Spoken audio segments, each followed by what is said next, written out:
Captain Lee Dejo stood on the bridge of the UN's Incheon and watched the colony burn. Proxima Station was dying in. There was nothing he could do about it. The enemy ships had appeared 3 months ago without warning, without communication, without mercy. They called themselves the Val Collective in. They thought humans would be easy to conquer. They were wrong, Captain. We have survivors on the station, his communications officer said. They're requesting immediate evacuation. Dejo looked at the tactical display. 5 Val warships circled the station. Like sharks, his ship the Incheon was alone. Command had ordered him to observe and report, not to engage. They wanted to understand the enemy first. But Dejo had never been good at following orders he disagreed with. "Take us in," he said. The bridge crew turned to look at him. They knew what this meant. The Val ships were larger, more advanced, and there were 5 of them. The Incheon would probably not survive this fight.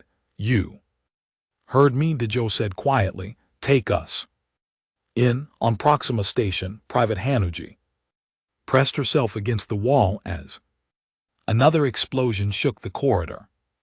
She had been a soldier for exactly 8 months. She had never fired her weapon at another living being until today. Now she had lost count of how many VAR she had killed. The VL were tall, gray-skinned creatures with 4 arms and faces that looked almost insect-like. They moved fast and fought with weapons that burned through metal like paper. But Suji had learned something important. In the last 3 hours, they could die. They bled and they could feel fear. "Suji, we need to move," her squad leader, Corporal Jang, grabbed her arm. "Incheon is coming for us, but we need to reach the docking bay." They ran through smoke-filled corridors, stepping over bodies of friends and enemies. Suji tried not to look at their faces. She tried not to think about the fact that this morning she had been eating breakfast with most of these people. Val soldier appeared at the end of the corridor. It raised its weapon. Jang pushed Suji aside and fired first. The VL went down, but not before its shot hit Jang in the chest. Suji caught him as he fell. "No, no, no," she whispered. "Go," Jang said, blood on his lips. "Just go." Suji wanted to stay, wanted to help him, but Jang pushed her away with his last strength. "Go," he shouted. She ran. Dr. Kangmar examined the captured Val soldier through the safety glass. The creature was strapped to a medical table in the ship's holding cell. It had been wounded in the battle and taken prisoner when the Incheon had managed to rescue the survivors from Proxima Station. The cost had been high. The Incheon had lost 30% of its crew. 2 of the 5 VL ships had been destroyed, but only because Captain Dejo had done something the VL had not expected. He had rammed one of their ships at full speed, ejecting the crew moments before impact, then used the explosion to position the Incheon for a killing shot on another. It was insane. It was brilliant, and it had worked. Now Myra was trying to understand these creatures that had brought war to humanity's doorstep. "Can you understand me?" she asked in the trade language that the VL had used in their only communication before the war started.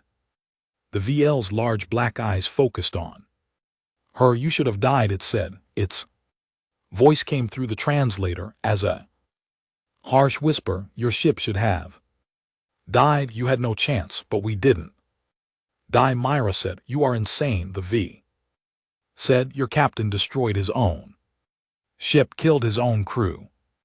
For what? For a few survivors. We got more than a few out." Emre said. "We saved 300 people at the cost of 200 of Your own, the Val said. This is not logical. This is not how war is fought.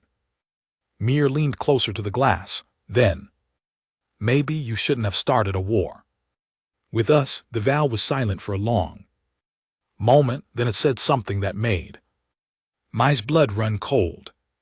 We studied your species for 2 years before we attacked.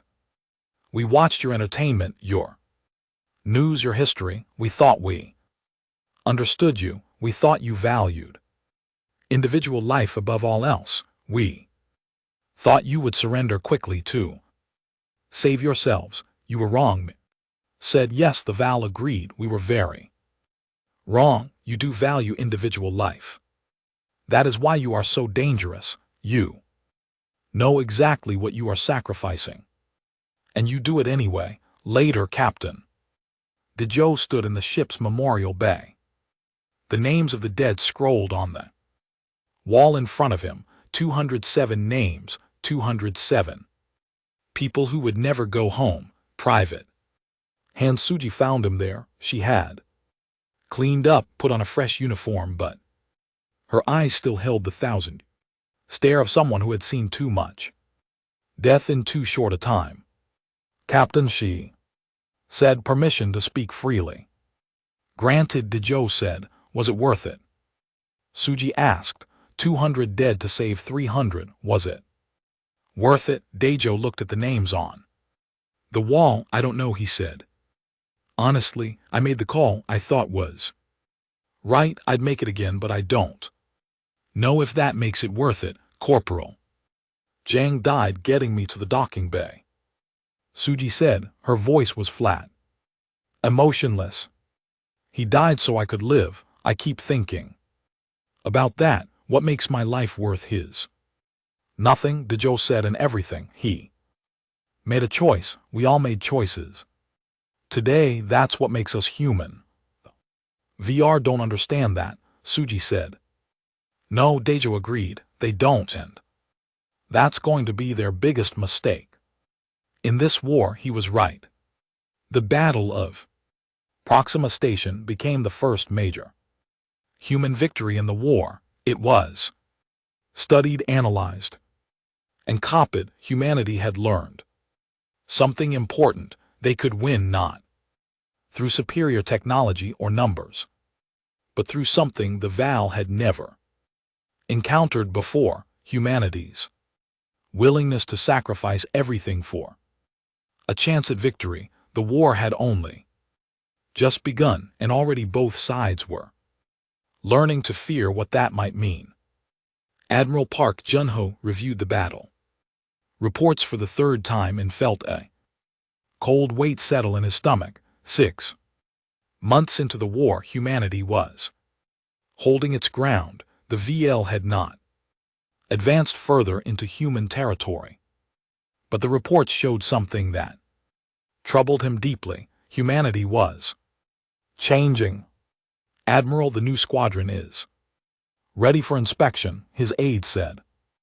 Jun-ho nodded and made his way to the hangar bay. Lieutenant Yun stood at attention with her fighter wing behind her. They were the Ghost Squadron, named for their tactics: fast strikes, impossible angles, and a willingness to take risks that made even veteran pilots nervous. Lieutenant Yun, Jun-ho said, I've been reading about your new attack pattern, the one you used at the Battle of Titan's Gate. Yes, sir, Sarah said. Her face was calm, professional. We call it the falling star maneuver. You dive directly at the enemy capital ship, weapons cold, until you're within 50 m.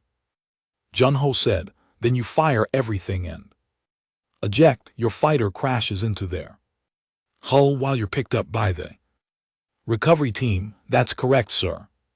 Sir said, we've achieved an 87% survival rate for pilots and a 100% kill rate on targets. Jun-ho studied her face. She was 24 years old. Before the war, she had been training to be a commercial pilot. Now she was describing a suicide attack as casually as someone might Describe a training exercise. 87%. Survival rate means 13% of your pilots. Dai Junho said, "Yes, sir," Sarah said. Her expression did not change. That's 13% versus the 40% casualty rate for conventional attack runs. We consider it an acceptable trade. Acceptable. That word bothered Junho more than he wanted to admit. Corporal Cho Hyun moved through the Val supply depot like a ghost. He had been behind enemy lines for 3 weeks now. His mission was simple: observe, learn, report, do not engage. But Hun had learned something during his time watching the VL. He had learned to think like them, to predict their movements, to understand their logic, and the more he understood them, the easier it became to kill them. He was not supposed to engage, but he had eliminated 6 Val sentries in the last week. It was necessary, he told himself. They would have discovered him. He had no choice. Han knew he was lying to himself. The truth was darker. The truth was that killing had become easy, natural. He moved through the depot, his hands steady, his breathing calm. He planted the tracking devices on the supply crates as ordered, but he also memorized the patrol patterns, the weak points in their defenses, the best places to strike if he needed to. When he finally made it back to human lines, his debrief lasted 4 hours. Intelligence officers listened to every detail, took notes, asked questions. At the end, the senior officer looked at him with an expression Hun could not quite read. "Corporal, how many Val did you kill during this mission?" the officer asked. "6, sir," Hyun said. "All necessary eliminations to maintain cover. Your orders were to observe only." The officer said, "Yes, sir," Hyun said. "But circumstances required adaptation." The officer was quiet for a moment. Then he nodded. "Good work, Corporal. You're being promoted and assigned to the new Deep Strike Unit. We need more soldiers who can think like the enemy." Later, Han sat alone in his quarters and looked at his hands. They did not shake. He felt no guilt, no horror at what he had done. He felt nothing at all. That was what scared him most. Admiral Junho attended the intelligence briefing 3 days later. The room was filled with senior officers and analysts. The main screen showed intercepted VAL communications. "What are we looking at?" Junho asked. "These are communications between Val fleet commanders," the intelligence officer said. "They've started using a new term to describe human forces. The translation is difficult, but the closest we can get is the dead-eyed ones." Explain, Junho said. "The Val are deeply emotional beings, sir," the officer said. "They value what we might call spiritual connection. They fight with passion, with purpose, but they've noticed that human soldiers don't fight that way anymore." The officer played a recording. A Val voice spoke through the translator. "The humans do not rage. They do not fear. They attack with cold calculation like machines. When you look into their eyes, there is nothing there. Only death. They are the dead-eyed ones. And I do not know how to fight something that feels nothing." The room was silent. Junho felt the weight of those words settle over everyone present. "Is this accurate?" someone asked. "Are our soldiers really becoming like this?" "Yes," another voice said. Dr. Njuan, the fleet psychologist, stood up. "I've been tracking psychological evaluations across all combat units. We're seeing a massive increase in what we call emotional flattening. Soldiers are suppressing normal emotional responses to survive the stress of combat. It's a defense mechanism, but they're still functional, an officer asked. More than functional, Jiwon said grimly. They're becoming incredibly efficient. Casualty rates are dropping, mission success rates are climbing, but the long-term psychological cost is going to be severe. Ander and Junho thought about Lieutenant Sarah and her 13% acceptable loss rate. He thought about Corporal Hun and his empty eyes. He thought about all the young people who had entered this war as civilians and were becoming something else. What about the psychological warfare reports? Junho asked. I heard about an incident at the Battle of Europa. The intelligence officer shifted uncomfortably.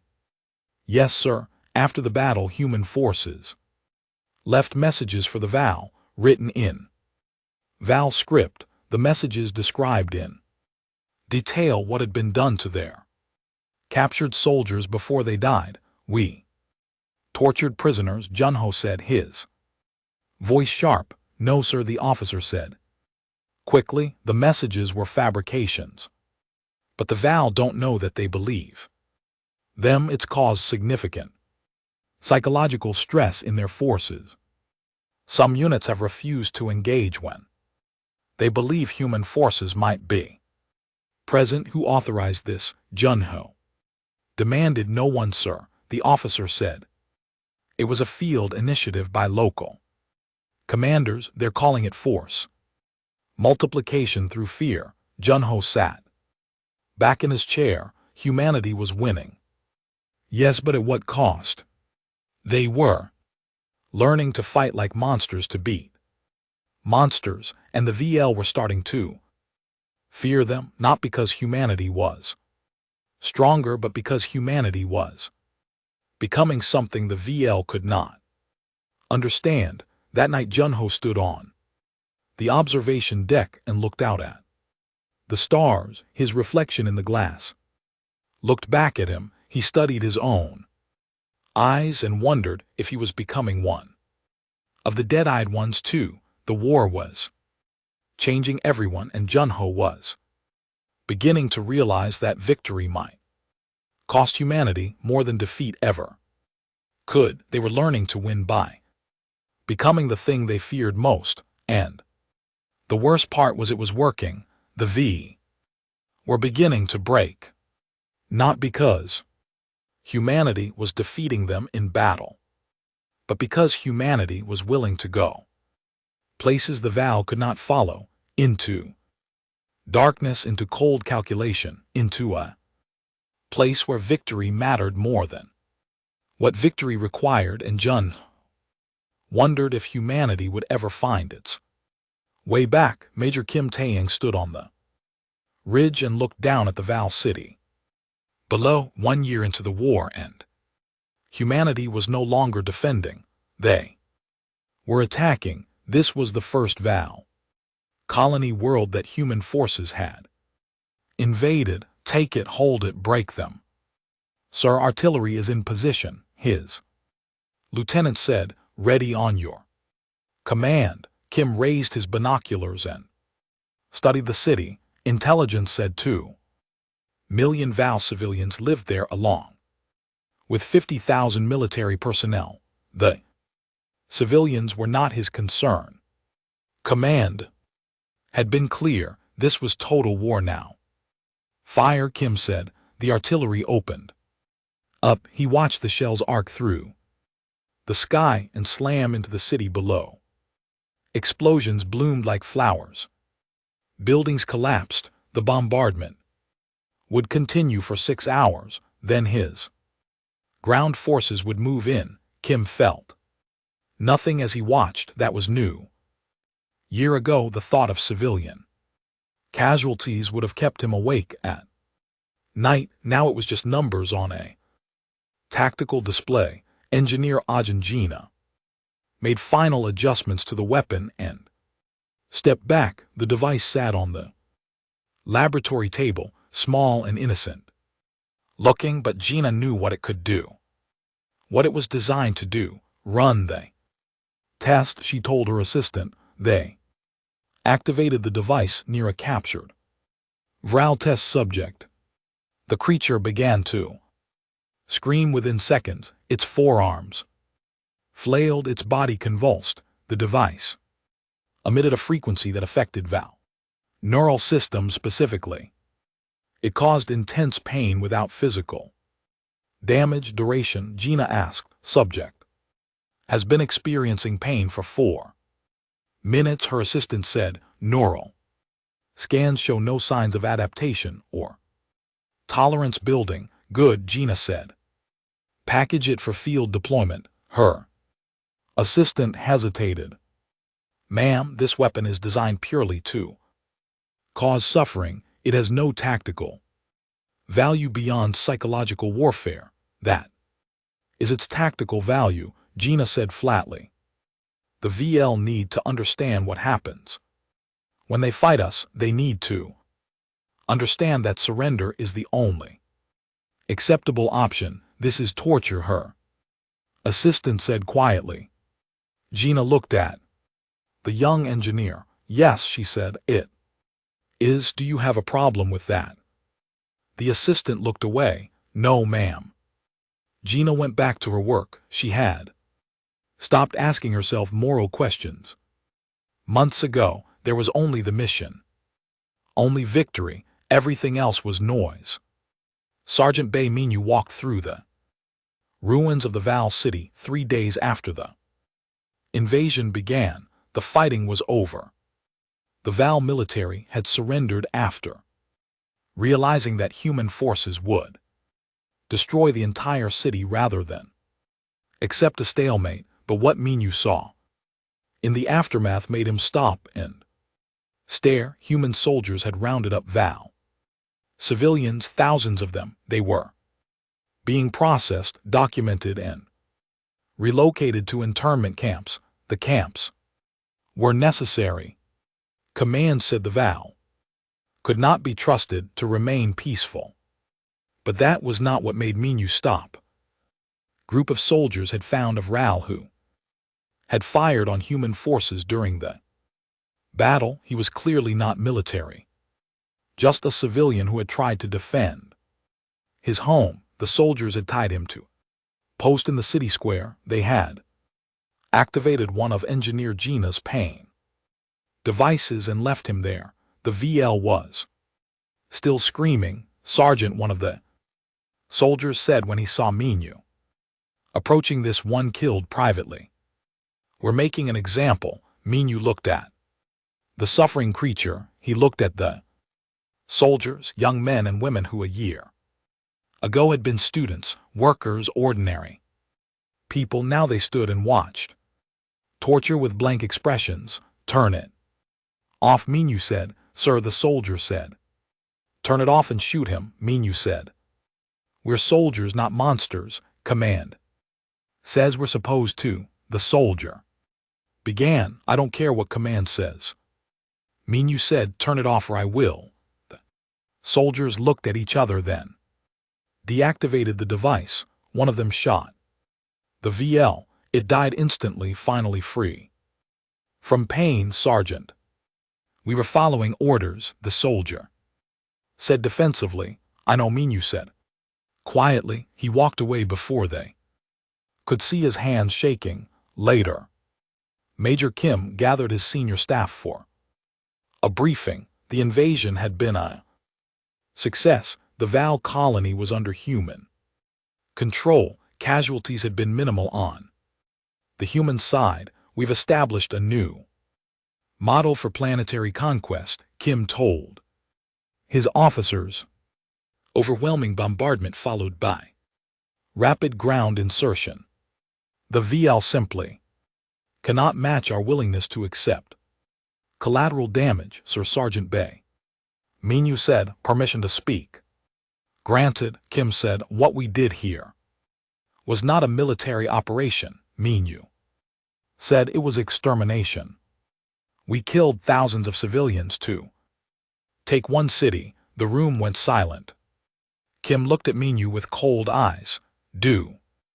You have a point, Sergeant. My point is that we're becoming the thing we're supposed to be fighting against, Minyu said. The VR attacked us, they were wrong, but what we're doing now is not defense, it's revenge, it's victory, Kim said, and victory is all that matters.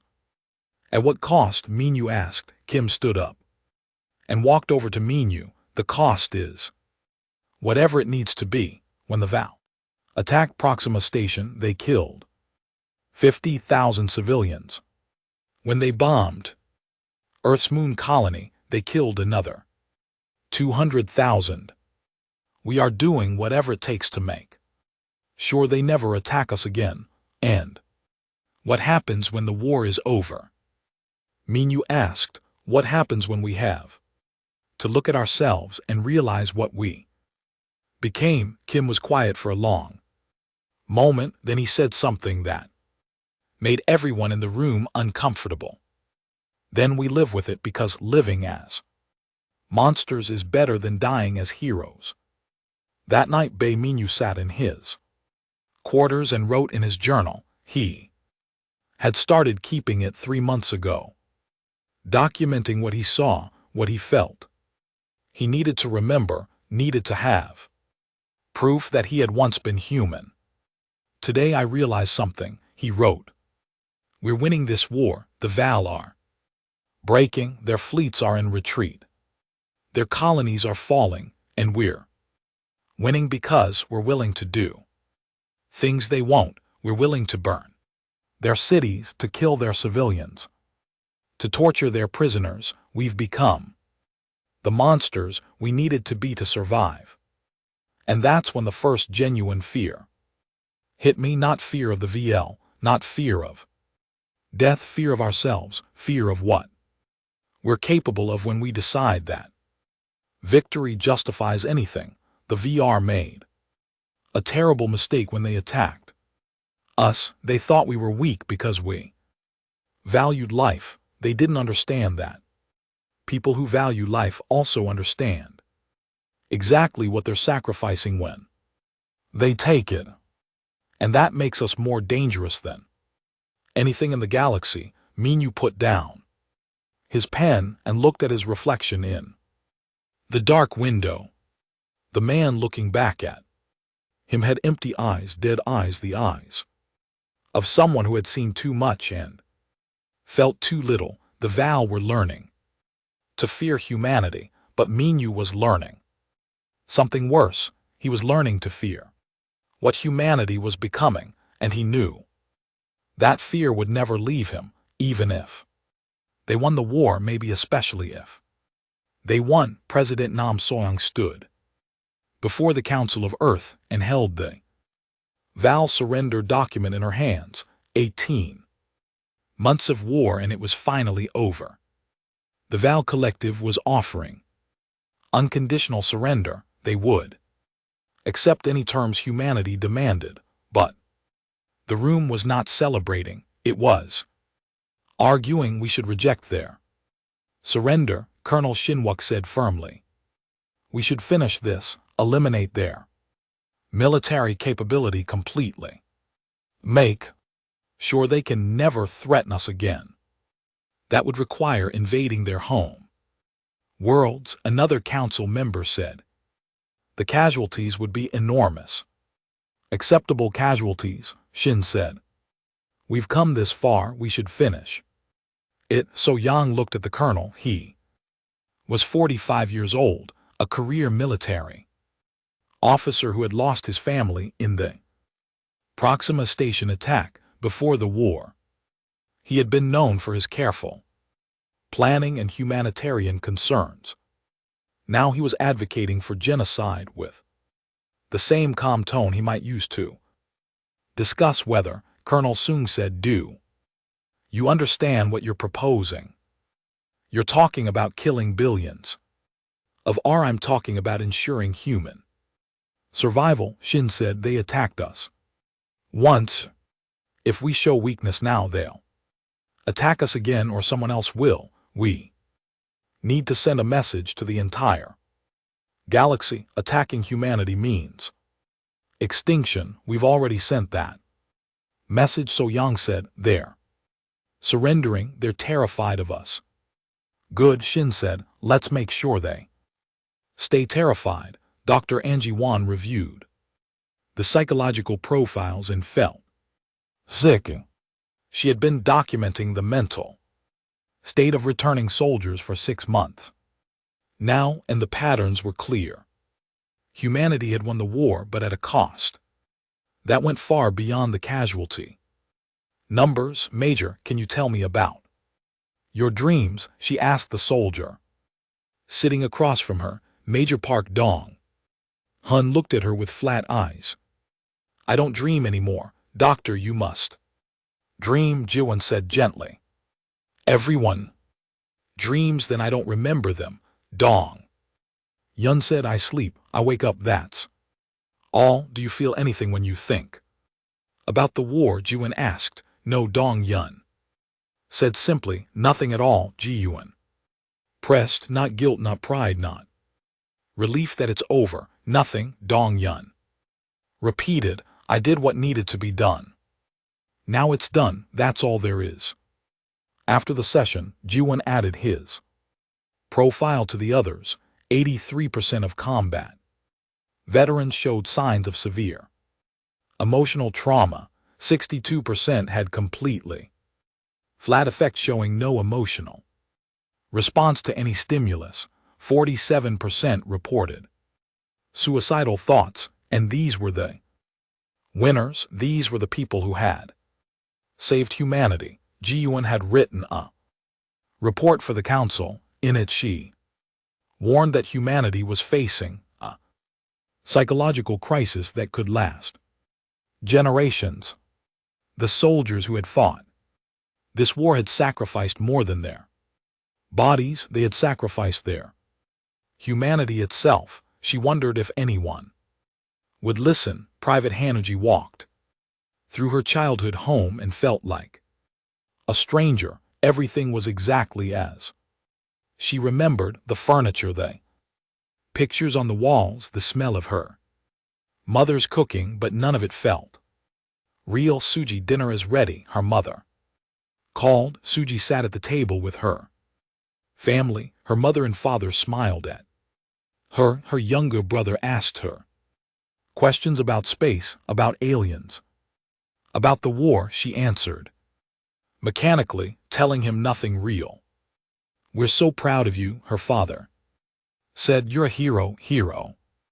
That word felt like a knife in her chest. Suji thought about Corporal Jang dying in her arms.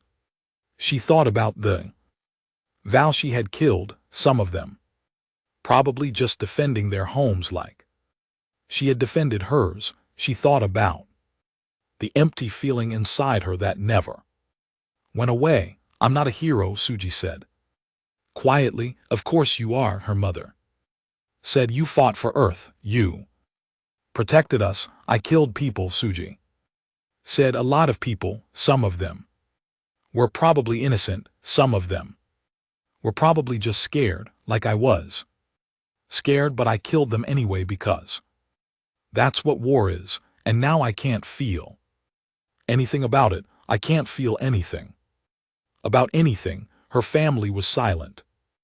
Her little brother looked confused. Her mother had tears in her eyes. I'm sorry, Suji said. I shouldn't have said that. Excuse me. She left the table and went to her old room. She sat on her childhood bed and looked at the posters on the walls, the books on the shelves, the stuffed animals she had loved as a child. She tried to remember what it felt like to be that girl. She couldn't. The Council of Earth met in emergency session. The debate over the vow surrender terms had been going on for 3 days. President So Young was exhausted, but she could not show weakness now. We have 3 proposals on the table, she said. Colonel Shin's proposal for continued military action until complete vow disarmament. Admiral Park's proposal for harsh surrender terms, including reparations, and military restrictions. And Ambassador Lee's proposal for negotiated peace with moderate terms. The moderate terms are weakness. Shin said the vow will see it as an invitation to attack again. The harsh terms will breed resentment. Ambassador Lee argued will be creating the conditions for another war in 20 years. And your proposal for genocide, so young? Asked Shin directly, what will that breed? Peace, Shin said, real lasting. Peace at the cost of our souls, so young. Said Colonel, I understand your anger. We all lost people in this war, but if we continue fighting now, if we slaughter the VL after they've surrendered, we become the aggressors. We become the thing we fought against.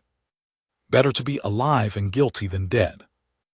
An innocent, Shin said. The room erupted in arguments, so Yang let it go on for several minutes, then called for order. We will vote, she said, not on whether to accept surrender. That decision is made. We will vote on the terms. The vote was close, but in the end the harsh terms won. VL would surrender unconditionally. They would pay massive reparations. Their military would be limited to defensive forces only. Human observers would monitor their compliance for the next 50 years. It was not genocide, but it was crushing. It was designed to break the VL so completely that they would never threaten humanity again. And it worked. The VL accepted every term without argument, not because the terms were fair, but because they were terrified of what would happen if they refused. That night, former Captain Lee Dejo, now Admiral Lee Dejo, stood in the memorial garden on Earth. The names of the dead were carved into black stone walls that stretched for half a kilometer. 53,000 names, 53,000 people who had died in 18 months of war. Admiral, a voice said. Sergeant Bay Minyu approached and saluted. At ease. Sergeant Dejo said, you don't have to salute me here. They stood together in silence, reading the names. Do you think it was worth it? Minyu asked. I don't know, Dejo said honestly. We survived. We won, but I look at what we became, and I wonder if the price was too high. I've been writing about the war, Minyu said, documenting what we did, what we became. I want people to know. I want them to understand the real cost. What will you call it? Dejo asked. Minyu was quiet for a moment, and the second genuine fear hit me, he said finally. The second fear? Dejo asked. The first fear was what we felt in battle, Minyu explained. Fear of death, fear of the enemy, fear of losing. That fear made us fight harder, made us do impossible things. That fear saved us. And the second fear? The second fear came later, Minyu said, when we realized what we had become to survive, when we looked at ourselves and saw monsters looking back. The fear of what we're capable of, the fear that maybe the V were right to be afraid of us. That fear is worse than anything the war threw at us. Dejo nodded slowly.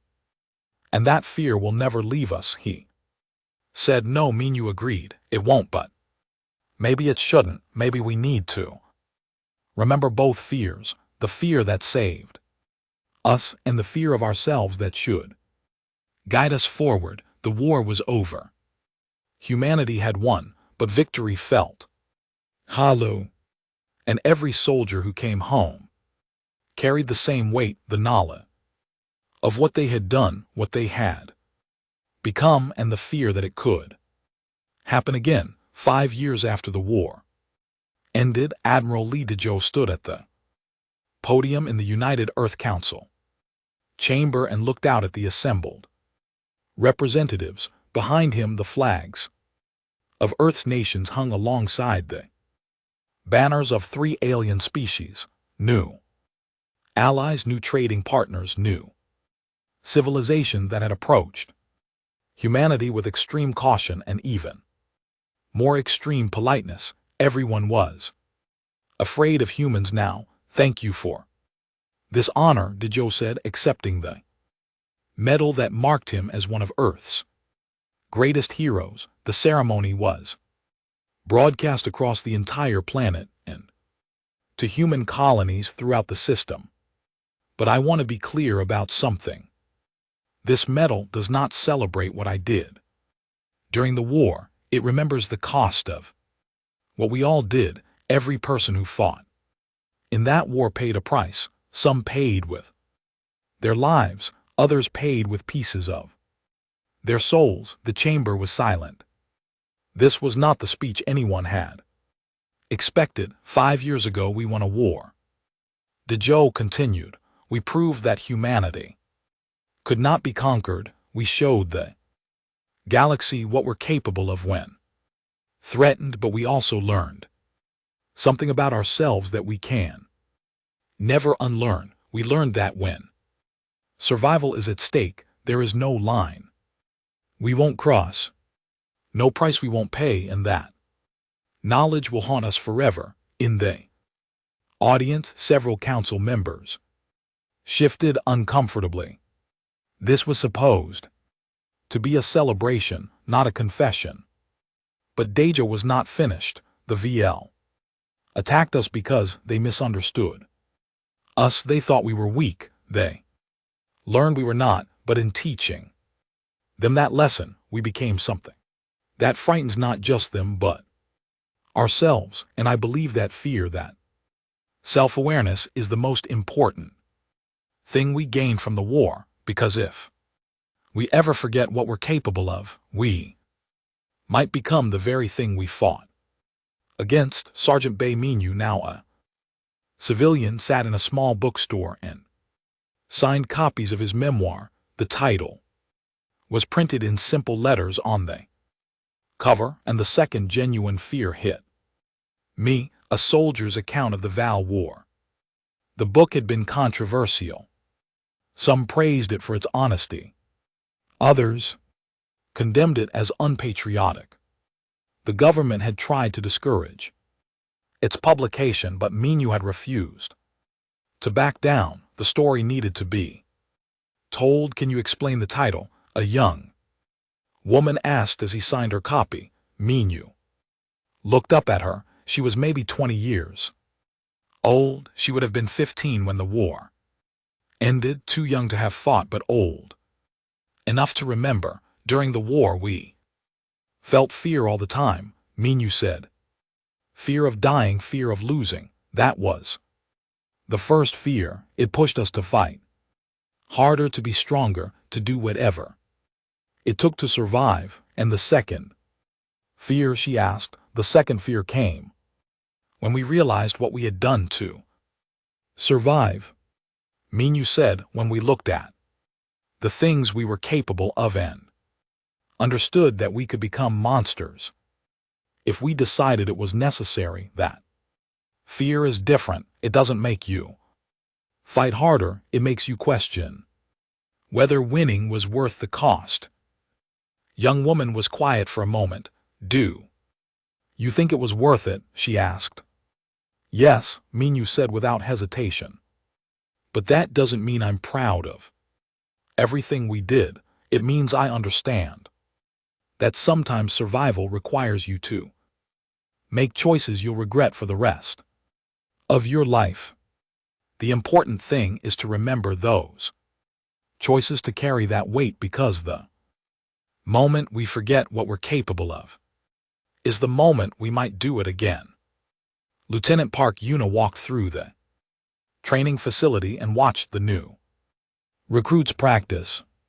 She had never seen combat. She had graduated from the academy 2 years after the war ended, but she had studied it extensively. She knew what her predecessors had done, what they had become, and she was determined that her generation would be Different, Lieutenant, one of the recruits said after the exercise ended. Can I ask you something? Of course. Yuna said, they say the war changed people. The recruit said that the soldiers who fought came back different. Empty, but you're teaching us to be soldiers. How do we avoid becoming like them? Yuna considered the question carefully. You don't avoid it, she said finally. War changes everyone. Combat changes you in ways you can't predict or control. But what you can control is how you prepare for it. You can go into war with your eyes open, understanding what you might have to do and what it might cost. That's what the previous generation didn't have. They were thrown into war unprepared. We have the chance to do better. How? The recruit asked. By remembering their lessons, Yuna said, by understanding that being strong doesn't mean being cruel, that victory doesn't justify everything, that the real test of a soldier is not whether they can kill, but whether they can choose not to kill when they have the power to do so. Recruit nodded slowly. Do you think there will be another war? He asked. Maybe, Yuna said. The galaxy is a big place, but if there is, we'll face it differently than our predecessors did. The Val ambassador, Mara, stood in the human embassy and looked at the Earth diplomat across from her. 5 years of peace had not made these meetings less uncomfortable. Val still feared humans. They probably always would. Ambassador, the human diplomat said, the trade agreement is ready for final signatures. Thank you. Delmer said. Her translator converted her clicks and whistles into human language. May I speak frankly? Of course, the diplomat said. My people made a terrible mistake when we attacked yours. Theller said. We thought you were weak. We thought you valued individual life so much that you would surrender rather than fight. We did not understand that people who value life also understand its cost.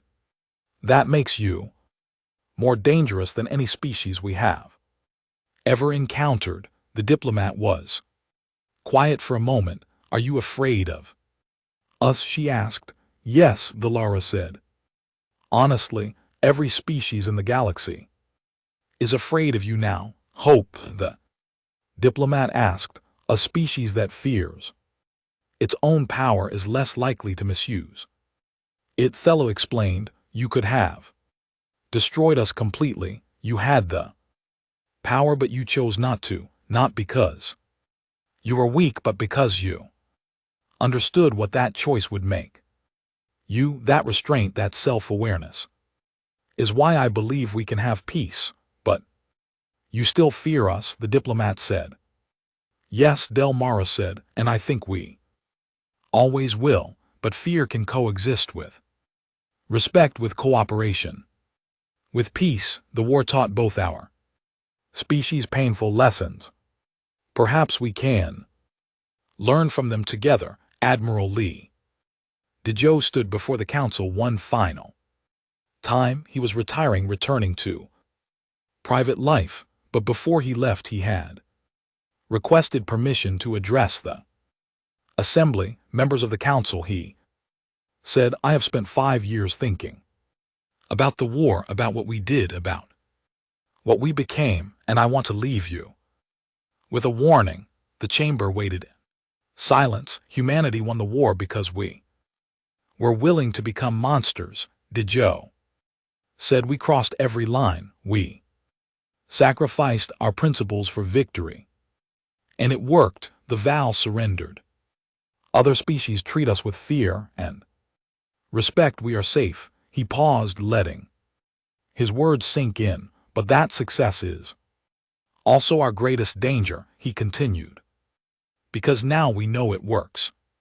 We know that if we're willing to set aside our morality, if we're willing to do whatever it takes, we can win. That knowledge is a poison. It will tempt us every time we face a challenge, every time we encounter resistance, and if we give into that temptation too easily, we will become the thing we fought against. What are you suggesting, Admiral? A council member asked. I'm suggesting we remember both fears, Dejo said. The first fear, the fear of death and defeat, taught us how to fight. The second fear, the fear of what we became, taught us why we should avoid fighting if we can. We need both, the strength to fight when we must and the wisdom to know when we must not, and if we face another threat. Another council member asked. Another species that attacks us, then we defend ourselves, Dejo said, but we do it as the people we want to be, not the people we were forced to become. We do it remembering the cost. We do it understanding that every life we take, every line we cross, every principle we abandon is a wound that may never heal. We do it knowing that victory is not worth losing ourselves completely. He looked around the chamber at the faces of the people who would guide humanity's future. The war is over, Dejo said, but the real battle is just beginning. The battle to remain human while having the power to be something else. That's the battle we must never lose, because if we do, then the VL were right to be afraid of us, and we would be right to fear ourselves. Later, Dejo met with Private Han Suji, now a civilian working as a counselor for veterans. They sat in a quiet cafe and talked about the future. Do you think we can heal? Suji asked.